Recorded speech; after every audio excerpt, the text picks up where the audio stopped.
sama dengan consonant N bunyi apa? Vokal I bunyi apa? I. Vokal I bunyi apa? I. Saja tengok I dengan I. Okey, bunyi apa? Ni. Bunyi apa? Ni. Okey.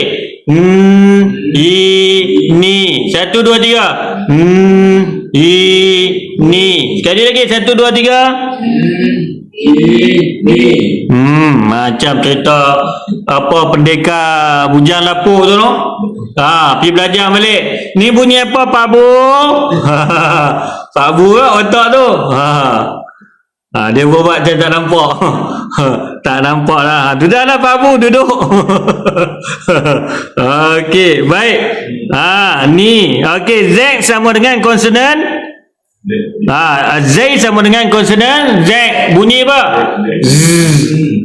Bukan nizi. Bukan nizi. Jangan take nizi. Tak ada nizi sini. Bukan baris Z. Dia tak bunyi Z. Ni Z. Z ni bunyi apa? Bunyi apa?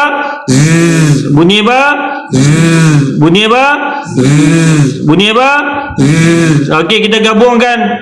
Kita baca satu-satu dulu. Ni 1 2 3. Ni 1 2 3. Ni okey, gabungkan. Ni 1 2 3. Ni pandai Masya. Masya. Masya dia shin kan. Dia tak boleh Maisa. Dia baca dengan Maisa. Masya. Okey. Niz. Gabungkan ya.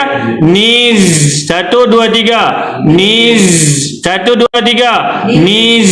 1 2 3. Niz. Okey, 1 2 3. Okey, mesti keluar sifat Sofia Zai tu. Ni 1 2 3. Ni sekali lagi.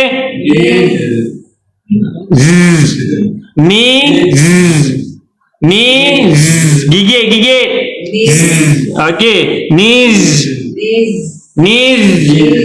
Okey, sekali lagi kita baca. Okey, zal keluarkan kepala lidah. Nish.